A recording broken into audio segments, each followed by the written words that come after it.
I often base the styles I would use for digital art on someone else's art, but here, since it's my own, it is more troublesome.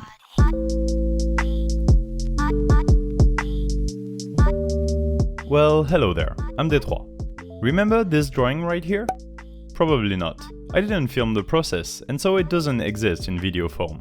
I posted it to Instagram only, which coincidentally is a good reason for you to follow me at d3_sd. So I didn't film it, which is a shame. I love this drawing, it's been my work computer desktop background for a year. So I wanted to make a second one, expand a bit on this strange world we can get a glimpse into with this drawing. So this is the process of making a V2 of this giant robot. As soon as I started sketching what the new giant robot will look like, I understood that it would be a hard process.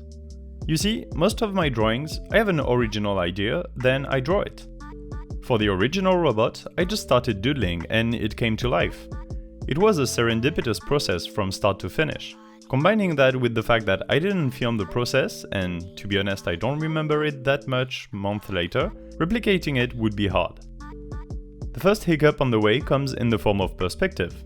I don't often draw things that are completely blown out of proportions, like a giant robot in the middle of a city. Also, the original robot's perspective is a bit wrong. So here I am having trouble finding the horizon line and how to make the robot look much bigger than the city it's in. If the horizon is too high, the robot will look a bit too small. If it's too low, on the other hand, the city will appear too big, and the foreground will also look too big compared to the robot. And I still want a view that's from above. Drawing the same scene but viewed from the ground would have been much simpler for the scale of things. In the end, since I was having trouble with that, I decided to cheat a little bit by breaking down the city in flat layers.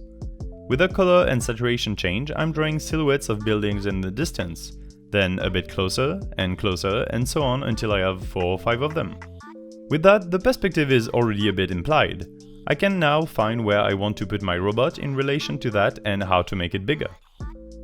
It's around that point that I draw a perspective star, and I figured that if the perspective point is on the same height as the robot, even a bit lower, with the cityscape that I already have, the robot does look much bigger than the buildings. I did a lot of push and pull of all the buildings off camera until it felt like a natural perspective. It would have been a bit boring to film it. What makes the trick work here is that the vertical spacing between each layer of buildings gets larger and larger the closer we get to the foreground.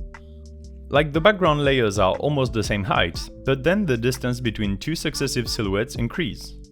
I just placed the robot silhouette in the middle of it and bam, the overall perspective makes sense. To sell that perspective, I added corners to the buildings, diagonal lines pointing to the center of perspective. After that, I used the polygonal lasso tool to select the faces of the buildings that would see the light in the background left. That's the left face of the right buildings, plus the top of most of them, again using the perspective star to make it make sense. And now we have a city that looks like a city. Before I add more things to it, I really need to work on that messy blue blob that is the robot. Now I'm gonna speed up the footage, so that the first attempt at sculpting the robot shape only takes about 10 seconds. I didn't keep that in the drawing, as you will see me restart from a sketch to get the perspective right. There were a lot of things wrong with that first attempt, like too many small unnecessary details and a mess of layers to work with. So the sketch is in pink, and then with the polygonal lasso tool I take every group of shapes that I imagine are together and make a purple flat out of them. This way I can shape the body of the robot, for example, without touching the legs or the arms. If I only did the outline, it would be much harder to define the shapes that are mixing together inside the silhouette. The way I rendered the original drawing, the robot is basically one big shape, but it's the shading that separates the legs and the main geometric elements from one another. For this one, and since the robot is a bit more complicated this time around, I used different layers for the different elements. Later on, I'll group them and use clipping masks on top of the whole robot to adjust things like colors. Ooh, colors. I've barely talked about them until now. Obviously, I don't want a purple and orange combination like that. What do I want though? I don't know yet. I guess I'll render it like that and then make a few passes of hue layers. For now though, I turned the robot orange too, and I'm shading the city. All of the buildings on the same silhouette are uniform in color, even when in reality the lower you get, the less diffuse light they would see. I am adding a very slight shading just to break that without putting too much attention to it. Also, I can coordinate the color and saturation of each successive layer a bit better. The light is coming from the far left, so the background buildings will contrast with it a bit more, making them darker. With atmospheric perspective, they will also look much less saturated. The closer we get to the point of view, the lighter the buildings are and the more saturated they get, basically. And now we can start the main process of this artwork. The original robot was just standing there, menacingly, over a city that you could only guess the state of. Did the robot destroy it? Was it about to? Did it belong to the city or to the opposite faction? Here I want these questions to be answered. I want the new robot to be shooting a huge laser-like beam into the buildings. That's what the big cannon in front is for. For that, I use a new perspective star, this time coming from the origin of the beam. With that, I can visualize the path of the beam with the surrounding buildings. Starting with a circle on each layer of foreground buildings, I use a mask to hide the parts of the buildings that would be in the beam line. To make it more interesting, and since this drawing is almost entirely straight lines, I roughen the circles a bit. It can't be too perfect, you know?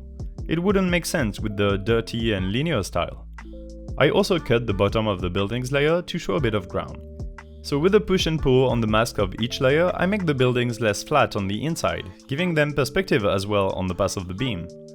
Just to make sure you can see that, I'm painting where the beam goes with the bright blue color, the color of the laser this robot uses, I suppose. And hell, for clarity, let's draw the full beam. For texture, I use the painting brush rather than just filling the triangle. For the 3D of the beam, I add a few yellowish and green tones inside the beam so that it looks circular or cylindrical. Because I add the reflected blue light on the inside of the destroyed buildings, I need to do the same to the outside. Now, all the faces of the buildings that see the light get a slight blue tinge to them, coming from not the beam itself, but the robot's cannon.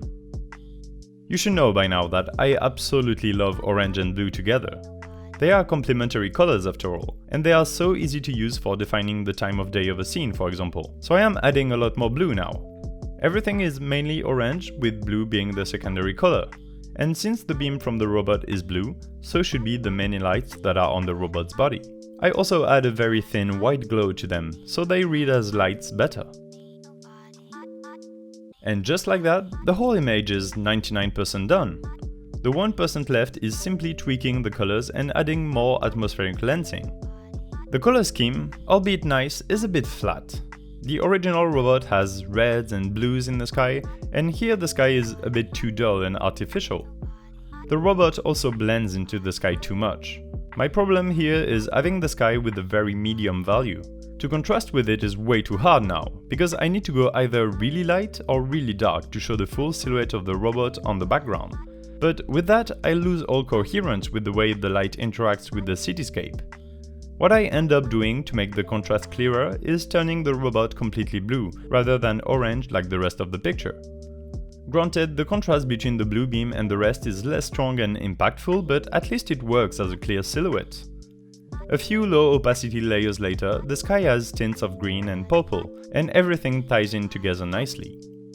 Instead of the scene happening before night, now it happens at dawn, where the colors are colder than at dusk. I'm stamping my watermark signature and we can call it a day. Turns out, replicating a drawing style and inspiration that was 100% serendipitous is much harder than I thought. I think if somebody else had drawn the original robot, it would have been easier to replicate for me, but since I did both, my expectations and views for the second artwork were way different. I often based the styles I would use for digital art on someone else's art, but here, since it's my own, it was more troublesome. Granted, in the end, if you look at a side-by-side comparison, the two drawings aren't exactly in the same style, but I hope the vibe is similar, like a continuation of the story. If I had more time, I would have added more details like antennas and refined the lights, but I'm happy with what I did in these last couple days. After watching all that, please consider subscribing. I also want to draw the suggestions that you might have for me, so leave a comment after you've liked the video. Check the link in the description to see all of my art on Instagram and see if you can spot the original robot in there. Then you can come to Twitter to chat with me. I'm Detroit, I like robots and storytelling, and I'll see you soon. Bye!